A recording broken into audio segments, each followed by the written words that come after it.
As individuals, we are strong, but as a community, we are powerful. Tell me what you need, and I'll do what I can. Who are we? MSI. Who are we? MSI. Who are we?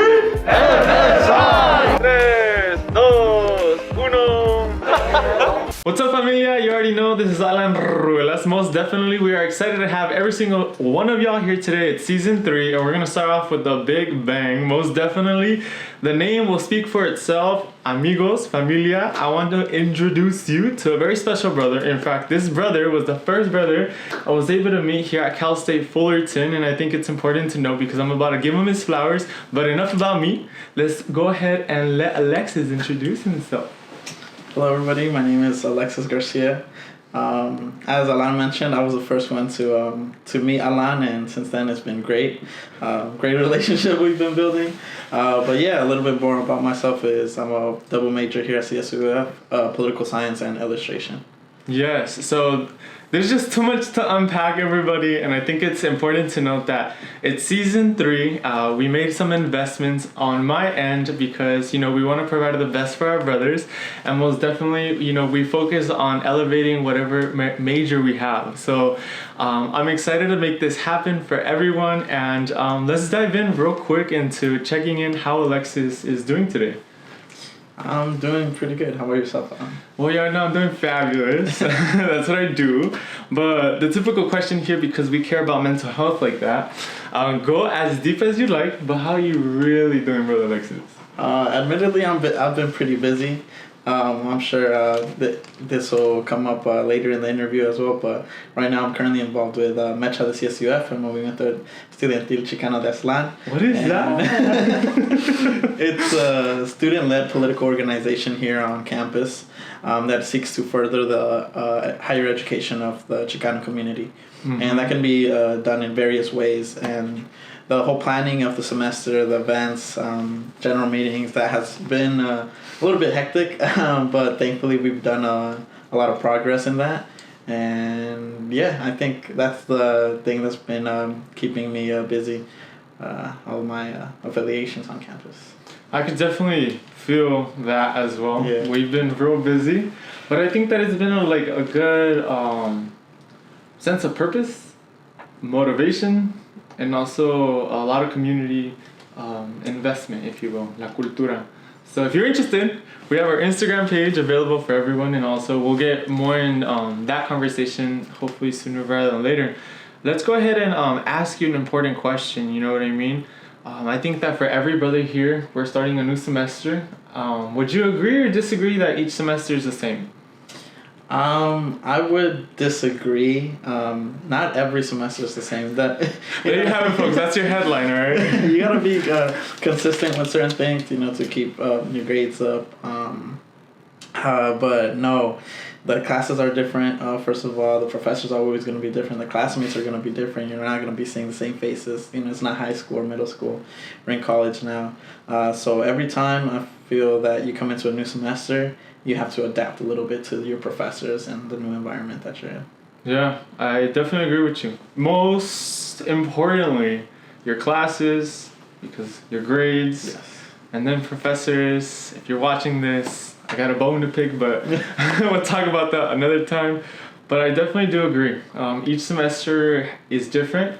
I'm happy to say I'm a transfer student, and I enjoy the semesters as they come. Yes. I'm very grateful, I gotta say, having to have cross paths with Alexis, and I'll name drop a few. Diego, Brandon, you know what I mean? It's the Tram. It's just been like a whole moment of glory, if you will. I think it's really good to have those connections, especially friendships, if you will. Now, when it comes down to the semester, how do you feel this semester is going to treat you? I'm hoping to stay a bit more positive and optimistic this semester. The reason I feel the need to say that is because there's a little bit of pressure. I have the option to graduate this upcoming semester, meaning that that's on the assumption that I pass all my classes this semester. And yeah, like I said, it adds a little bit of pressure, but hopefully the classes treat me well. The professors seem to be very nice and knowledgeable, competent, which is what I'm always looking for. I have actually, this is the first time in my college career where I have the same professor for 2 classes.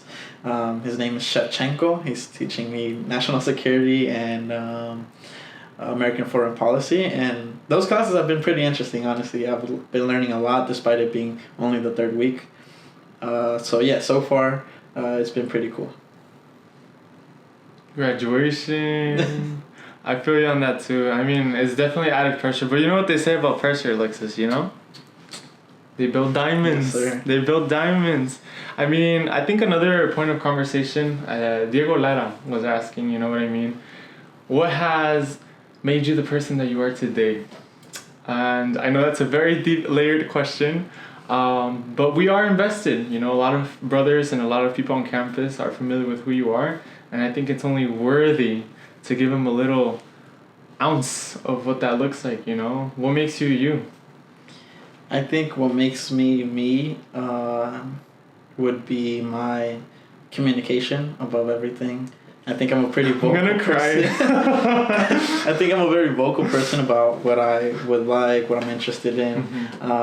And I hope to, in the cases that, you know, there are communities where that they don't have a large enough voice to be heard, I hope to be that advocate for those people, because I myself have been involved in those circles and communities where we've been underrepresented and just not been treated right. You know, coming from an immigrant family, I've seen the struggles that my parents have gone through, and I've seen the life that my grandparents made for them and the life that my parents are making for myself. So I am only hoping to set up the groundwork for the people that come after me. For example, my siblings. I feel like I talk about this all the time, but for me, the most important thing about in my life is my family. Yeah. And my sister and my brother are incredibly hardworking people that I feel are worthy of all the benefits that will be coming their way. But as we all know, the world is a harsh place, so I'm hoping to make all those mistakes and then give that advice back to them. And hopefully I keep on doing that in the future. But I feel that that's the main thing that keeps me grinding, that keeps me going, that keeps me being involved in these volunteering opportunities and whatnot. But yeah, I feel that that's a very core pillar within me. Yeah, what does Satoshi say? One of the most kindest people we meet on campus, you know what I mean? For sure. I include myself in there. My heart is smiling because most definitely I do second what you're saying. You know, I think that that's important. It shows the type of character that you are. You know, you're speaking for yourself, but I could definitely see how that's a big reflection of your motivation. And like I said, my heart is smiling because I do feel it. One of the things I wanted to share with y'all is that Brother Alexis has a nickname. And this nickname is notorious for who he is, you know what I mean? And before I dive into it, for some context, you know what I mean? Brother Alexis has taken a lot of initiatives, and I think it's important to note, to give him his flowers. He has been here and he makes sure, that's how you say it, right? He makes sure that everyone that walks in is greeted.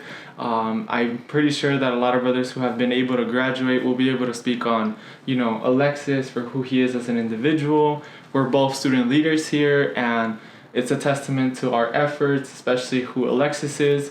A lot of the times he's always working, moving left and right, and I think that as a friend, as a co-worker, we appreciate him very much here at MSI. Every single time we have the opportunity to acknowledge, you know, who's doing what, guess who's always on the phone trying to help out Hyder with whatever type of agenda or necessity is being done. So enough of that. His nickname is Trailblazer. And I say that because earlier when we were working, it was like, hey, you know, like this word, and I really connected Trailblazer with you. Because, I mean, correct me if I'm wrong. Don't correct me, though. I'm pretty sure that a lot of the things that we're doing, you know, you have a lot to do with them, you know? And we appreciate that because I personally look up to you, you know what I mean? Especially when it comes down to like, you know, the academics, or when it comes to like problem solving, or when it comes to especially connecting in community. You have several different leadership roles here on campus, and I think that a lot of brothers are able to connect with you. Yeah, so specifically, I am the financial director for Metro the CSUF. I am also the treasurer for CPOC, the Community Embracing People of Color on campus. And like you said, I am both a scholar and a student leader here at the Male Success Initiative. But I think these roles sure keep me busy and make me a more competitive individual once I get into the workforce.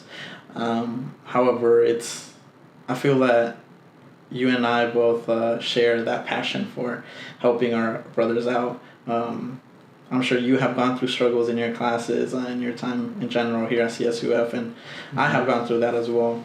So everything that we put out in MSI, MECHA, CPOC, we see the benefits that the students get, and it only motivates us to keep on producing better work and more events, more programming for our brothers, because they appreciate it. You know, the Math Success Initiative, for example, has been constantly growing. Every semester we have new brothers coming in, and it's great to see because we get to make friendships like the one we have right here, you know, the ones we have with Diego, the ones we have with Brian, Brandon, John, everybody, and hopefully that those social circles keep on growing, because school itself is difficult. Life outside of school is going to be difficult. That's a constant thing. However, what makes it a little bit easier is when you have people with a unanimous goal fighting your fight, you know, fighting alongside you. And that doesn't have to mean something super brutal or anything like that. It can be something as simple as just staying late with a brother in the space, and both reading, doing your independent reading, you know, at each corner of the room. That itself is motivating, at the very least to me, because I see this brother is doing it, so I might as well get my book out and read too. So yeah, this whole idea of community is great, and you can find it in all these environments that we engage in. Yeah, that we share. Yeah, we share. I definitely environment share, give or take. You know, we got the good stuff. You know, I definitely echo that by all means. I think that it's an honor to be here. It's an honor to be able to help our brothers and be able to take the time to just share what we're gifted with, if you will. I think that it's important to note that every single brother has a different emphasis in a career. Yes. A different, you know what I mean, path with whatever they're pursuing, and we're here to be support. And I think that that's what we stand for. And you know, I got a fist bump to that one. You know, of course. What do they do with the? But yes, an important question, Brother Alexis, just for those who have not understood yet. What does MSI mean to you? The Male Success Initiative program means a helping hand, a shoulder to lean on, because at the time when I first came into the Male Success Initiative, I wasn't really interested in getting more involved. I would be the type of student that after my classes I would go to my car and just chill or try to take a nap. But it wasn't until I got called out by one of the senior brothers telling me, yo, like, I don't see you around the space. I don't see you here. What's been going on? And I started coming a little bit more. And that was around the time of the retreat. However, during the retreat, that is when I received some difficult news. And I just can't imagine how I could have taken that news any better because of the help that I had with MSI. Dr. Harris, when he was still the director of MSI, offered me his phone to call home when I received that news. And George Parker sat down with me at the retreat till like 2 a.m. And that was something that I really needed at that time. And it's not available everywhere. That was something that I feel extremely fortunate for, because I was able to digest that information and really think about my next steps in a more composed manner. And this isn't the only story that has happened in MSI. A lot of our brothers are going through a lot. So for MSI to have people like George at the time, and people like Jeanette and Satoshi, I think these are individuals that you aren't going to find anywhere else on campus. This type of support is something that is tailored specifically for people of color. And that is what MSI means to me. That helping hand can encompass so many different definitions, but that's what makes it great. You know, we offer so much at MSI, and we would like everybody to have access to that. Yeah. I think it's like, I think about it because it's true. I was just thinking about, you know, what you're like, it's true. Like, you gotta live through it to like really feel it. But damn, yeah, it's true. It's important to have a support group.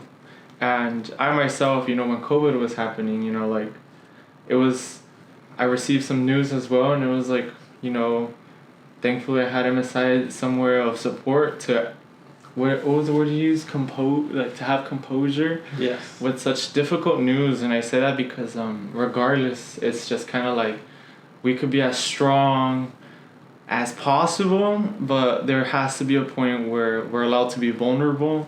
We're allowed to speak in the sense that how we truly feel, you know what I mean? And it makes a difference when, you know, kind of like those things, certain folks just are able to do that, you know, and MSI provides that. So I think of it as a legacy, a philosophy, if you will. But enough of that stuff. You know, I could get into the good stuff.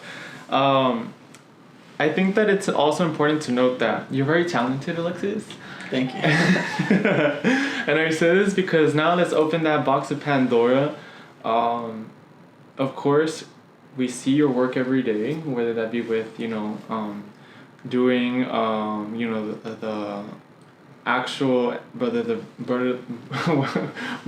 brother gatherings, you know, aligning the agendas or whatever. But you also share an artistic taste. Do you mind sharing a little bit about that so we all could like get a little feel, if you will? Yeah. So I'm currently an illustration major, as I mentioned in the beginning, and the reason for that is because I enjoy making art. And if I were to simplify that a little bit more, I like playing with my hands. So anything that I can get my hands on, you know, any type of medium, whether it be clay, wood, charcoal, paper mache, I enjoy building and seeing where my talent can go. So, for example, I enjoy making sculptures with clay. And the plan for that is hopefully have a business later on where I can really be the sole creator of every step of the sculpture making process. So that includes the actual mold, texture, and then paint and finish at the end. What I like to say, what I like to pride myself in is that I'm a very, I'm a good artist, more so in hyperrealism. So that's what I like to focus on. Just getting the right shine on a marble, getting the right texture on a banana. That's what pushes me to keep going. And it's a little bit frustrating at times because, you know, you have to be patient and sometimes the line doesn't come out the way it does. But that's a fun part of it, that in every piece that you're working on, you are constantly growing and getting better. But yeah, that's that's why I'm interested in art. Yeah, I remember when the first time I interviewed you for Titan Radio, y'all, taking it back a couple of semesters. Yeah. But similar, but just a little, you know, present today, you know. So that's pretty cool that you're still, you know, pursuing that, and I think that everyone can see alongside you and John, sharing that, you know, and Diego, because when y'all go to the museum, you really analyze. Like, I'll let Alexis talk about that, but I went to a museum, everybody, and it was kind of hard for me to like really understand. But it takes an eye to be able to see what art really means, and that doesn't mean like, for instance, I don't know anything about art.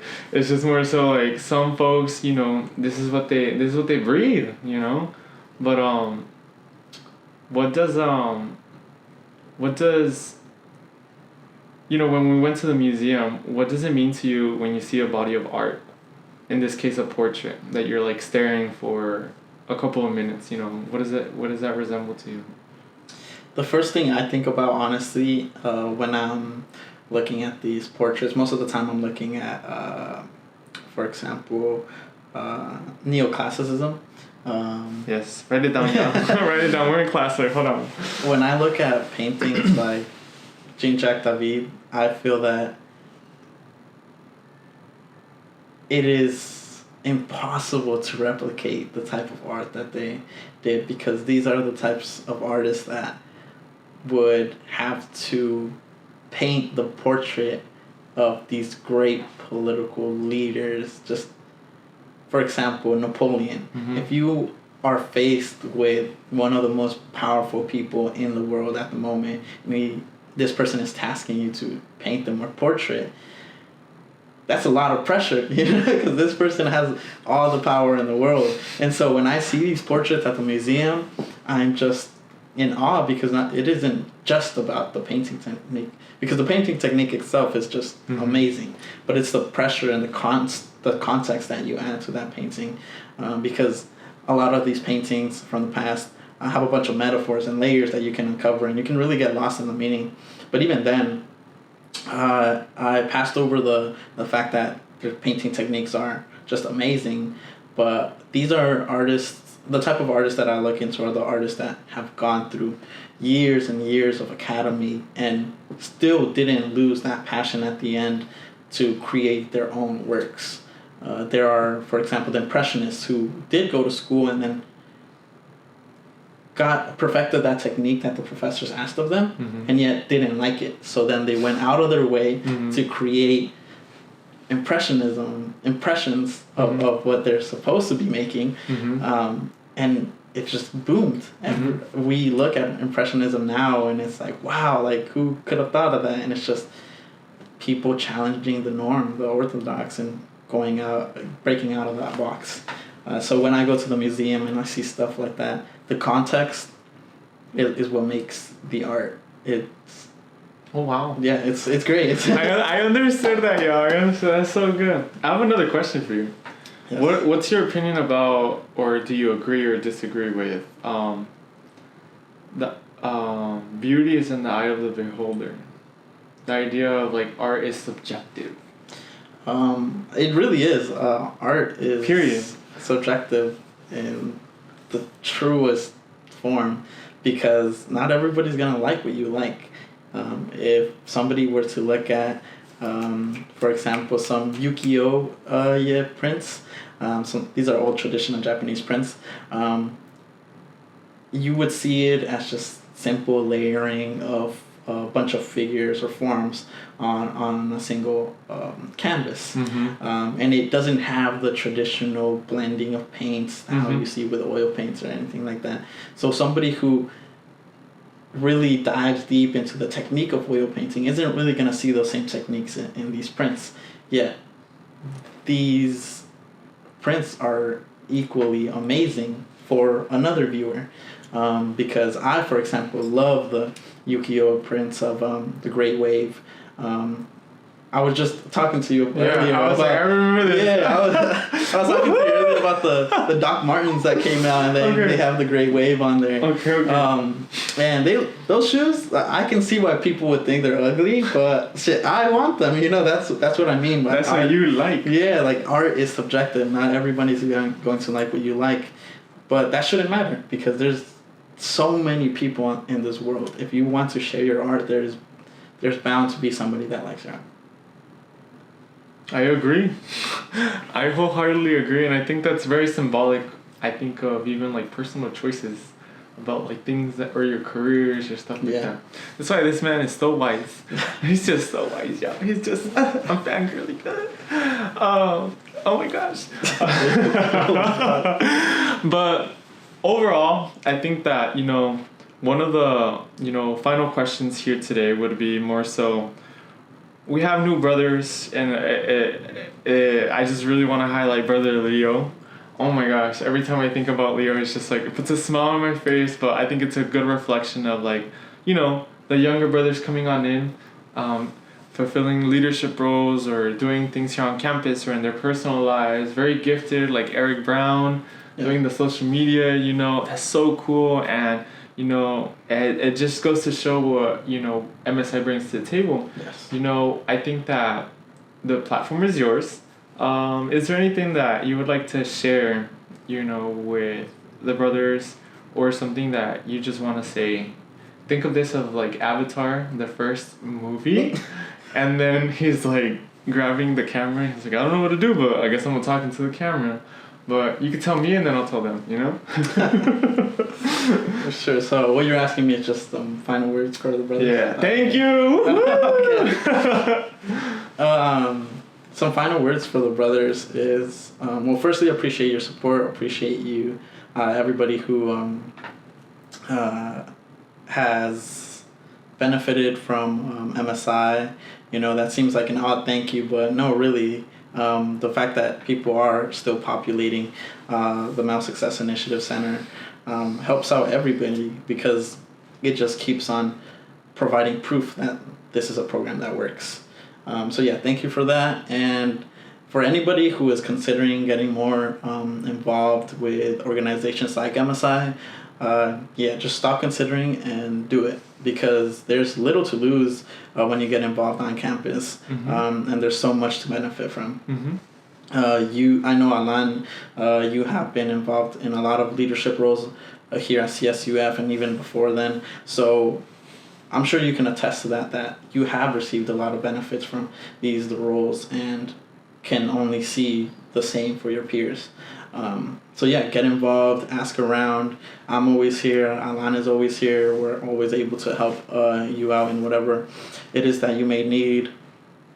But if anything, just consider joining the Male Success Initiative. We might have male on the name. However, that was started in the beginning because, men of color wouldn't graduate at the same rates as other demographics at CSUF. But over time, we have become more inclusive. So that means this is open to anybody. And the perks are insane. We have Jeanette L. Hyder. We have Naji Shate. We have computers free to use, printers free to use. A math tutor and tram. We have so much to offer, and all we're waiting for is you. So wow, that was good. Just hit us up for any further questions that you may have about the program, and I'm willing to help. And if it is that you're involved, you're looking to get involved with MECHA or CPOC, come to me for that as well. Yes, everybody. I think that it just goes to show, Brother Alexis is very talented and gifted. And I think that for today's episode, I think we're honoring him in in 15 minutes, just highlighting who he is, what he brings to the table. And I love that you're able to just be yourself, Continue doing that, brother. You inspire me, you motivate me, and I think that you do that for others. So keep being yourself. I appreciate it. Yes. Everybody, that was episode 1, season 3. Get going with MSI. You already know the spiel. Follow us on Instagram. Most definitely, we're going to be having another episode. And that goes to show Brother Alexis is a walking prodigy of what MSI could be able to offer our brothers. So stay tuned. This is Alan Ruelas. It was a pleasure. I was Alexis. He's still going to be after this episode. I'll see y'all soon, alright? Bye! Laters.